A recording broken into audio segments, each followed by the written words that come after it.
Osho's meditation method doesn't work. Siafeng. March 27, 2012.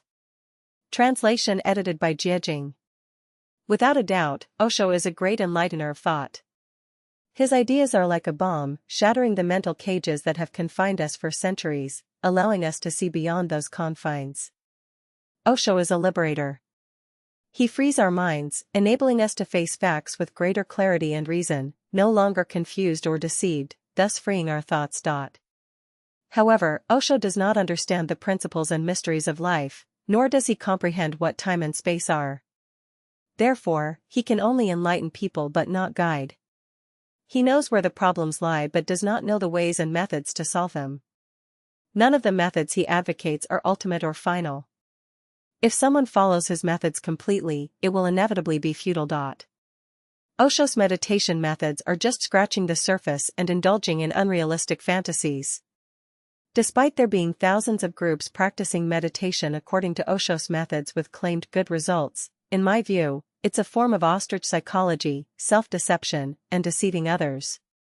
Whether it's awareness, observation, breathing, etc., they are all illusions and fundamentally cannot solve the problem. Osho's definition of meditation as surpassing the mind and entering unknown dimensions is itself erroneous and ambiguous. Meditation methods built on such a flawed and ambiguous foundation are inevitably disorderly and chaotic, making it increasingly difficult to achieve tranquility through practice. So, what is tranquility? Tranquility is when the mind dwells nowhere, not bound by form, sound, smell, taste, touch, or dharma, reaching the state of no sensation, thought, or consciousness, no eye, ear, nose, tongue, body, or mind, no form, sound, smell, taste, touch, or phenomena, no realm of sight, no realm of consciousness. No ignorance, and also no end of ignorance, no old age and death, and also no end of old age and death. No suffering, origination, cessation, path, no wisdom and also no attainment. Zhuge Liang is the embodiment of wisdom. He believed that nothing can go far without tranquility. I can add that without tranquility, there can be no health, no order, no efficiency, no harmony, and no elevation. Tranquility is having a calm mind. So, how does one achieve tranquility? Start by solving problems. When your stomach is growling from hunger, first find something to eat and satisfy your hunger. Otherwise, any meditation techniques will struggle to calm your mind. If there's a gas leak at home, resolve that issue first. It's impossible to meditate with a leaking gas. If your child is crying nearby, soothe and make them happy first, resolving their crying issue. Otherwise, it's impossible to get tranquility. If you have a pile of worries and unfinished tasks, even if you go to a remote cave in the mountains to meditate, your mind will never settle. Therefore, solve real-life problems first, face them directly, to find peace. Otherwise, attempts at peace are just deceiving yourself. When there's a pile of troubles, how can you get tranquility? Troubles in your mind follow you everywhere, can you really escape them? If troubles cannot be avoided, can you achieve peace of mind? Some people try to achieve peace through meditation, sitting quietly, or retreating into solitude, but this approach is ineffective if the fundamental issues of the mind remain unresolved. How can the mind be calm when its core issues are not addressed? Any semblance of calmness achieved in such a state is artificial, self-deception.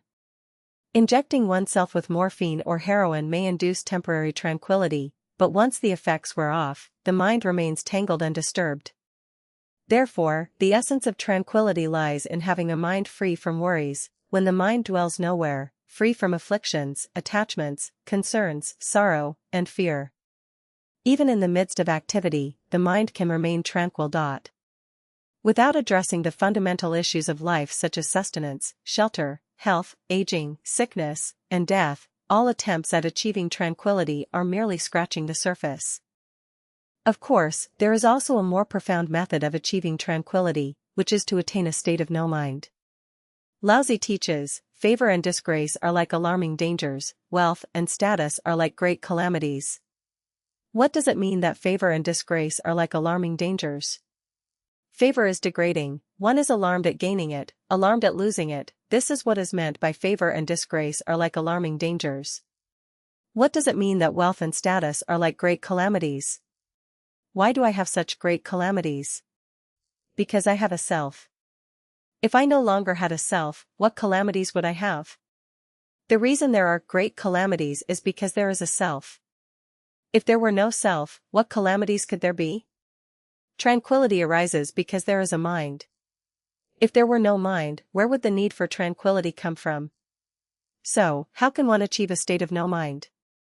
By reading Lifechanyuan corpus and Siafing corpus and living in the second home community established by Lifechanyuan, one can achieve no mind.